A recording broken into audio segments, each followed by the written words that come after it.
If you love Baltimore sports, you'll love WNST.net. All right, so both of you, I want to bring something up because this just happened as I was walking in. I looked up on SportsCenter, and Mike Golick was naming his top 5 teams in the NFL. Now, there was one AFC team in the top 5, and they were at number 2. It was the Pittsburgh Steelers. Now, if I'm not mistaken, you guys have basically the same record. They've played one more game, and when you guys played, you kicked their ass. So what do you think about something like that when people say the Steelers are the better team? Well, I mean, he's got a job too. He's got to report, whatever nonsense he feels like he has to report. But I think if you look at the AFC, there's one team that's 7-0 in the NFC, and I think the Lions are good and the Niners are good. Right. And then in the AFC, we have us, New England, and Pittsburgh. So, and then Cincinnati's really good as well too. So, I mean, it's so early in the season, but they have to report about something. They have to have something to talk about, as everybody knows. So they got to just do their job. I don't really pay too much attention to it. Torrey, do you think the Steelers are better than you guys? No. But I mean, that's what the media's job is to do. That's his opinion. That's what he thinks. And at the end of the day, it's all proven in the field. So what we all think, whether we think we're better or they think they're better, we just all have to prove in the field. Sure. And I think that's the good part about playing the Steelers right now is that this is probably going to be a defining game. You know what I mean? And this is sort of the way that you guys' series work. That you're probably going to be defined by what you do against the Steelers. Do you like having that measuring stick, or do you say to yourself, it wouldn't stink if we played in the NFC West and there weren't quite as many brutal games every season? No, I like it better. It really gives us a chance to show exactly who we are. It's one thing, if you're playing, even though the Cardinals took us into deep water, but it's one thing you're playing Cardinals in Seattle and teams like that. But we get to play. Last week, the statistics showed on defense that Baltimore was number 1. I think Steelers and Cincinnati were number 2. Or Steelers and Cincinnati were 2 and 3, and then the 4th best defensive team was the Cleveland Browns. So all 4 top-ranked defenses were all in our division. So we love that. That's we have a real competitive division. It's one of the best divisions in football, and it really is a test of character and shows who you are. Then when we go on the road and we play all these other teams, it's not as hard as playing teams in our division. Torrey, did you know what you were getting into coming into the AFC North? I mean, did you have an idea that it was going to be this brutal? I mean, I knew from, the outside looking in, going to school in College Park, there's a lot of Ravens fans, and, I've seen some crazy things in College Park, when the Steelers and Ravens play, so, I mean, I knew what we were getting into and the way people think about it. I mean, I had people stop me like, just beat the Steelers, beat the Steelers. It's almost like people here wouldn't care if you lost everything as long as you won those 2. So I'm just excited to be a part of the rivalry and, play in a tough conference. You expect it to be a little more chippy on the field given what happened in the first game, especially BA. You've been through this a few times, more than Torrey has.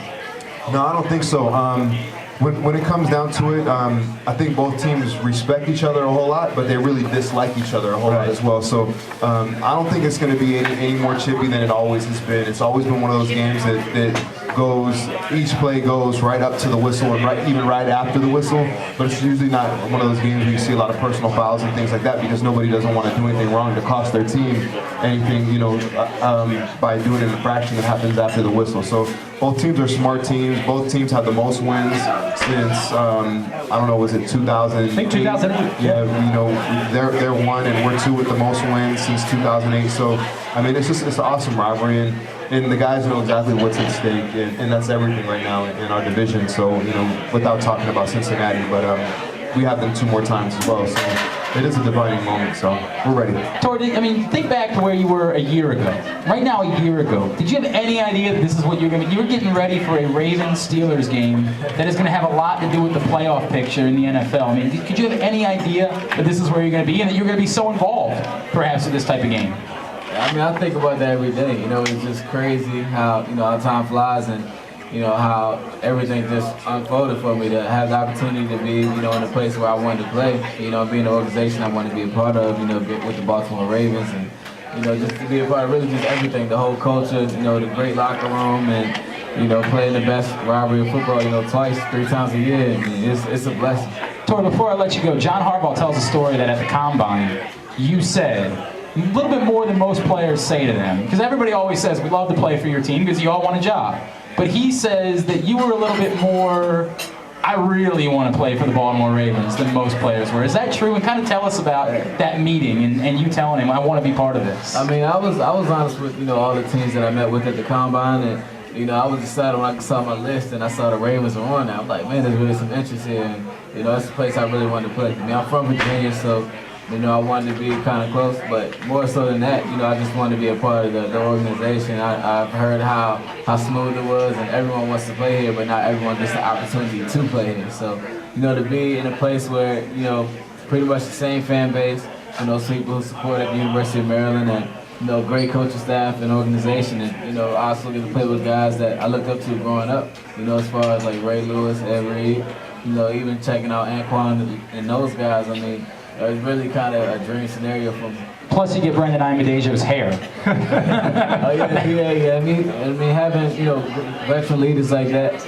I mean, our rookie year, it's been so smooth. I didn't know what to expect going into it, but having guys like VA to talk to about whatever it is, and just have them welcome us in, it was a blessing for us. I end every time we have a guest. I end it this way.